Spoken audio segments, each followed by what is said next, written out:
Salam sejahtera bagi kita semua. Marilah kita sejenak mendengarkan firman Tuhan. Berbahagialah orang yang murah hatinya, karena mereka akan beroleh kemurahan. Matius 5 ayat 7. Seorang ibu berkisah kepada anaknya demikian, Tuhan itu selalu baik pada ibu. Kenapa? Apa baiknya? Tanya anak itu. Cleaning service di tempat ibu bekerja sangat baik dan penuh pengertian, bukan hanya kepada ibu, tetapi kepada siapa saja. Dia selalu mengulurkan tangannya menolong. Sering terjadi, belum ibu bilang apa-apa, dia tahu aja apa yang ibu perlukan. Kenapa bisa begitu? Kata anak itu pada ibunya. Mungkin dia selalu memperhatikan apa saja yang ibu perlukan setiap hari, sehingga dengan sigap membantu tanpa diminta, sudah siap dan penuh kerelaan hati.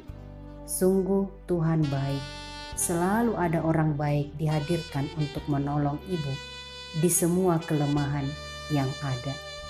Oh begitu, kata anak itu pada ibunya. Lalu ibu itu berpesan pada anaknya, jadilah orang yang murah hati, terbuka, selalu menolong, karena Tuhan murah hati kepada kita. Baik, kata anak itu. Yesus mengajar orang banyak dan kita juga saat ini dengan firman-Nya, hal berbahagia yang kita semua inginkan. Salah satu dari pengajaran atau ucapan berbahagia Yesus adalah, berbahagialah orang yang murah hati karena mereka akan beroleh kemurahan. Mungkin bagi sebagian orang, murah hati bukan membuat bahagia, sebaliknya membuat susah, merugi, karena murah hati sama dengan pengeluaran. Siapa yang mau bahagia tetapi rugi. Konsep pengajaran Yesus tentang bahagia sejati memang berbeda jauh dari konsep kita atau dunia. Dunia mengarahkan kemurahan hati justru pada diri sendiri sebagai pusat kebahagiaan. Dunia berkata, jangan hiraukan apa kata orang, yang penting kau bahagia. Terkesan benar karena mengajak peduli, sayang diri. Namun cermatlah, ajakan ini bisa mengerucut pada selfisme.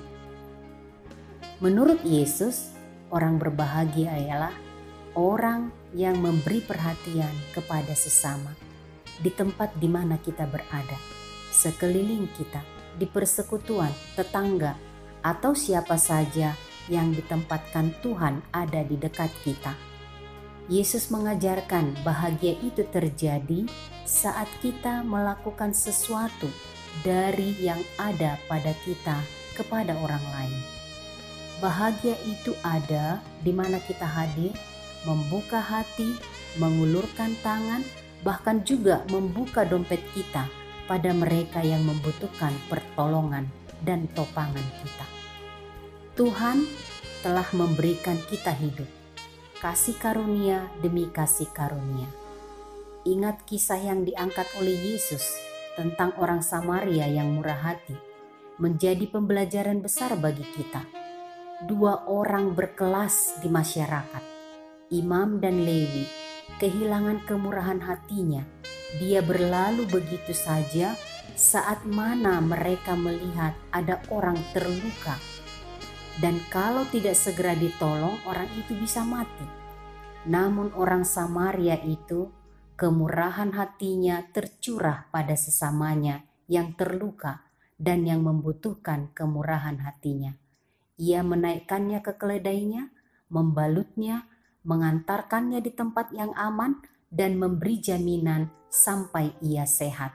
Dia membuka dompetnya untuk kebutuhan orang yang terluka. Orang yang berbahagia ialah orang yang menjadi sesama bagi sesamanya, penuh cinta kasih dan perhatian, penuh kemurahan hati. Berbahagialah orang yang mendengarkan firman Allah dan memeliharanya di dalam hatinya. Amin. Kita berdoa. Ya Tuhan Allah, kami bersyukur padamu. Kemurahan-Mu memberikan kami orang berdosa kasih karunia demi kasih karunia. Kuatkan kami untuk teguh percaya firman-Mu dan melakukan kemurahan hati kepada sesama kami, mengikuti hidup-Mu yang penuh kemurahan hati. Di dalam nama Yesus kami berdoa.